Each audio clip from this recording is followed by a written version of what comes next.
Bonjour et bienvenue sur Rêverie Récréative.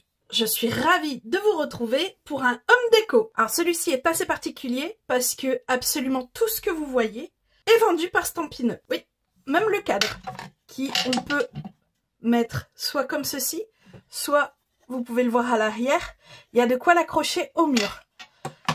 Ceci fait partie d'un kit qu'on va utiliser partiellement comme vous pouvez le voir parce que celui-ci est le kit en perspective que quand on le reçoit, il est comme ceci. Paysage en perspective, pardon. Et dedans, vous avez, comme chaque kit, le nécessaire pour réaliser ici ces 4 cadres en paysage. Avec à l'intérieur, bien sûr, toutes les explications qui sont assez simples généralement pour avoir au final un paysage en relief. Ici, on va pas utiliser ce qu'il nous faut pour faire le paysage, qui ici, si on le met dans l'ordre, pardon, représente ceci. Alors, juste un instant. Hop. Si on le met dans l'ordre, ça fait ceci. Avec vraiment du volume. Ça, on ne l'utilisera pas. On va utiliser par contre les mousses 3D et les cadres en papier qui sont fournis avec, et bien sûr, le cadre. Ça, c'est ce qu'on va utiliser de ce kit. Le reste, je vais pouvoir le mettre de côté. Et comme vous pouvez le voir ici, le reste vient de la collection Livre de comptes que je vous avais présenté avec ce double projet que je vous remets ici.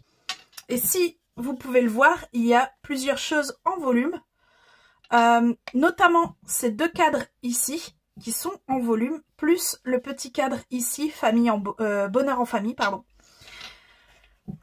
Et si vous le voyez bien, forcément, il n'y a pas de vitre, ce qui est pas mal aussi, et quelques embellissements en plus. Donc, j'ai utilisé le papier design Livre de comptes pour ce magnifique fond qu'on va utiliser. Le papier design tartan indémodable. Je vous avais dit que je l'aimais beaucoup celui-là. Le lot Cantine enfantine, notamment pour ses messages et pour ses magnifiques cadres. Les embellissements antiques, irisés. Alors, pour faire du volume avec autant de pièces comme celui-ci, même si celui-ci ne sera pas en volume, il nous faut absolument les feuilles adhésives en mousse. En poinçon, je vais réutiliser Amour sans limite, notamment pour cette étiquette qui a un contour également, ce qui revient avec nos cadres, qui fait écho, et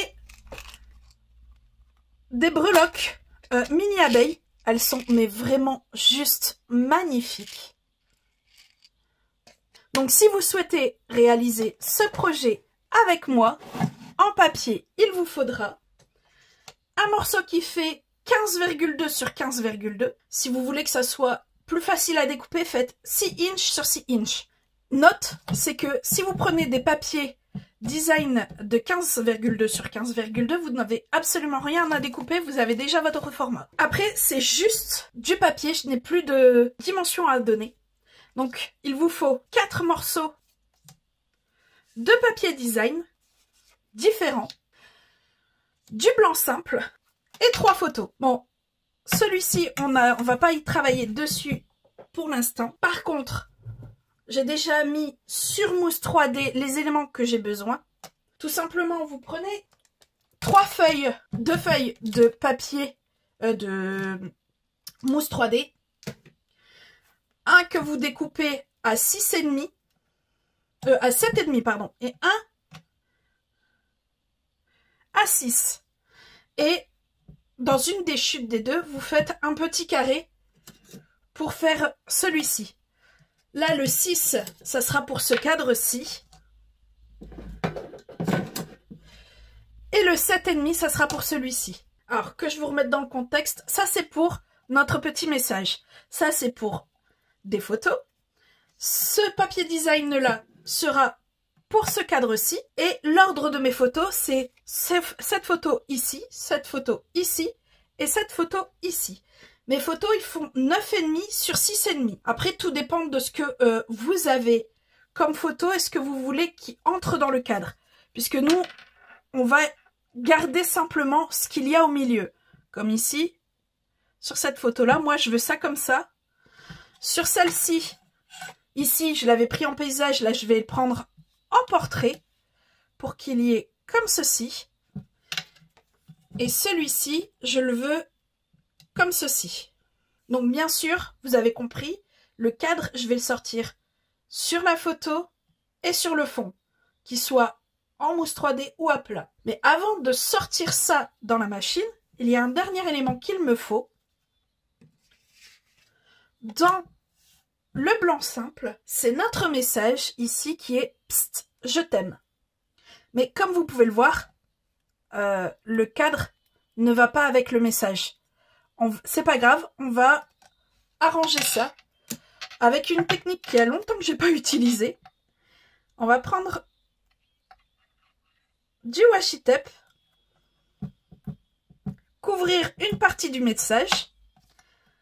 Pour le tamponner, en fait, on va faire une première ligne avec psst et en dessous une deuxième ligne avec je t'aime.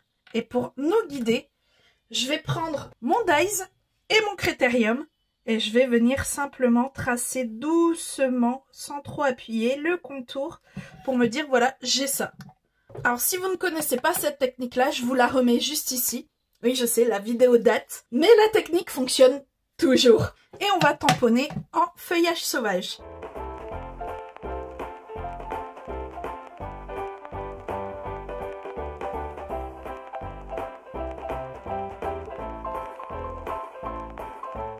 Voilà, une fois que j'ai fait tout ça, je suis prête pour tout passer dans la machine. Alors, pour les mousses 3D, ceux qui sont posés sur mousse 3D, faudra le passer plusieurs fois. Une fois, vous le mettez comme ça dans la machine, vous passez une première fois aller-retour. Puis après, vous le changez de sens et vous faites un aller-retour pour être sûr que ça va jusqu'à l'arrière. Essayez de voir, dans tous les cas, vous verrez, ça ne bougera pas une fois que ça sera passé 2 fois dedans. Si vous pouvez, si ça a bien traversé jusqu'à la pellicule du dessous. Donc, je passe tout ça dans la machine et on se retrouve tout de suite après.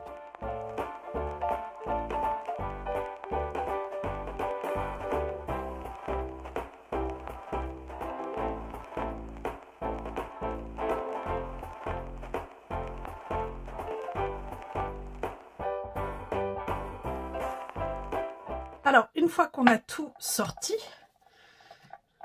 il faut venir retirer tous nos petits éléments. Alors, sur celui en papier, il faudra être délicat. Je vous préviens, sur ceux-là, il faudra encore plus être délicat. Voilà, celui-là est fait. On va pouvoir passer à ceux qui sont en mousse 3D. Comme vous le voyez, on voit bien que ça c'est bien retiré.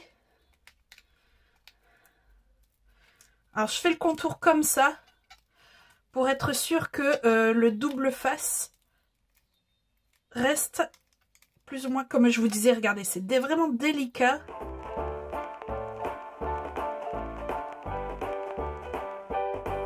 Et après, il faut simplement aller délicatement pour retirer le reste. Et vous faites ça avec tout ce qui est ces deux-là. Ce qui va être plus facile avec celui-là et celui-là que celui-ci. Celui-ci est beaucoup plus travaillé.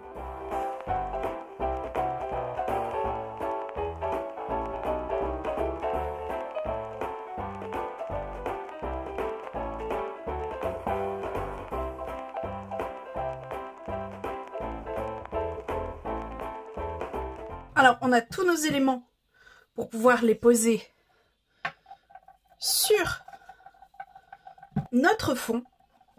Ce que je vais faire, je vais essayer en fait de composer de sorte que ça se voit assez. Ouais. En fait, le mieux aurait été d'en avoir que 2. Je crois que c'est ce que je vais faire. Celui-ci, je vais le mettre sur le côté, tant pis.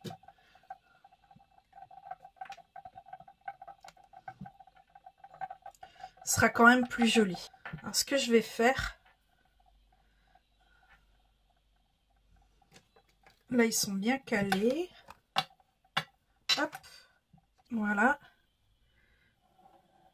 Je vais faire des repères ici et ici. Et faire la même chose de l'autre côté. Ici et ici. On viendra les effacer après. De toute façon, ça reste léger. Pour pouvoir les mettre, vous voyez, comme ceci. Alors, je laisse exprès la photo au milieu comme ça. Je vais pouvoir venir adapter. Puis vu que ça bouge quand même pas mal, je vais pouvoir venir adapter au niveau de la photo.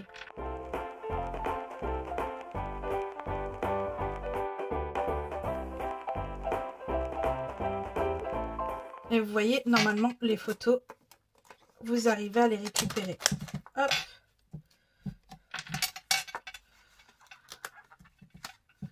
Voilà. Ah. Un petit élément qui va gâcher le tout. Voilà.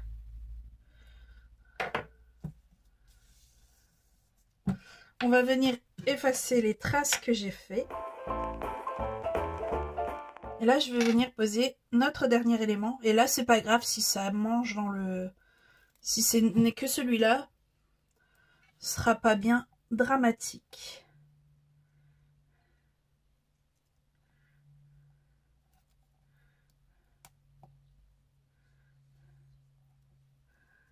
Voilà.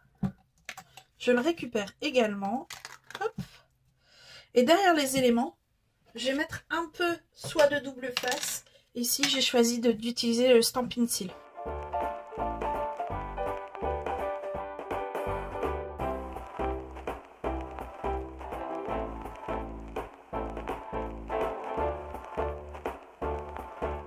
Alors, on va ajouter les embellissements. Pour ça, je vais utiliser mon pistolet à colle chaude. Et en attendant qu'il chauffe, je vais prendre mes poids autocollants et faire comme j'ai fait ici, c'est-à-dire en mettre 3 là, des 3 tailles différentes. Et une fois qu'il est chaud, je viens prendre une petite abeille. Là, c'est à l'endroit hein, où il y a la pâte à fixe. Et je prends vraiment une goutte. Alors, il faut vraiment qu'il n'y ait pas beaucoup de... Voilà. Je vais en placer un ici.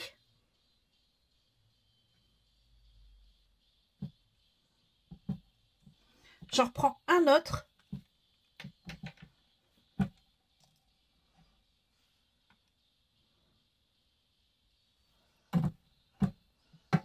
Et celui-là, je vais le placer juste ici.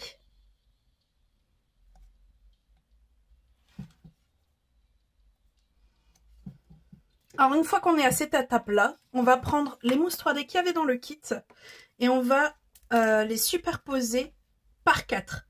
Ici, ici, ici et ici. Alors, je vous explique.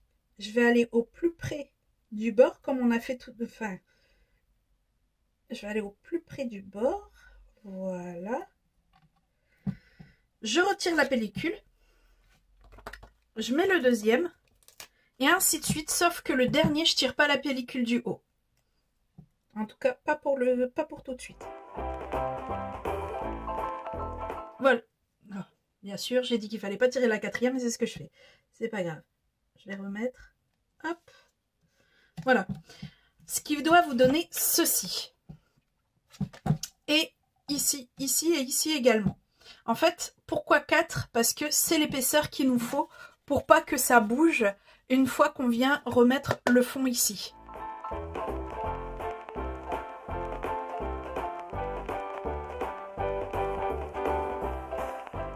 Alors, une fois que ça c'est fait, c'est pas grave si c'est pas centré ni rien. De toute façon, ça, c'est pas destiné à être vu.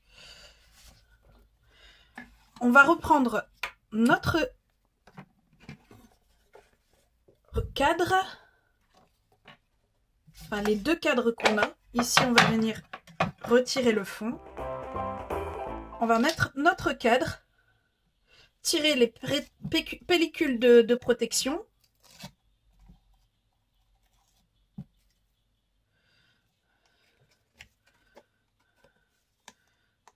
et venir le placer à l'intérieur. Et on vient replacer notre fond. Et avec cette dernière étape, notre cadre, lui, est terminé. Alors, je suis contente de vous avoir proposé ce projet qui diffère un peu de ce que je vous propose d'habitude. Surtout que Stampin' Up nous en a donné la possibilité. Enfin, m'en a donné la possibilité. Après, effectivement, il y a plein de possibilités. Par exemple, celui-ci, je l'aurais remis sur mousse 3D. J'aurais pu le mettre quelque part en plus extérieur au cadre. Ce qui aurait été encore plus quoi. Il y a plein de possibilités à faire. On peut énormément s'amuser avec ces cadres, mine de rien. Puis ça donne aussi des idées pour des pages de scraps qui peut être vraiment pas mal. J'espère que vous avez aimé. Si c'est le cas, n'hésitez pas, mettez un petit pouce ou alors un commentaire. Et moi, il ne me reste plus qu'à vous dire à très bientôt pour de nouvelles Odyssées Scrap. Bye!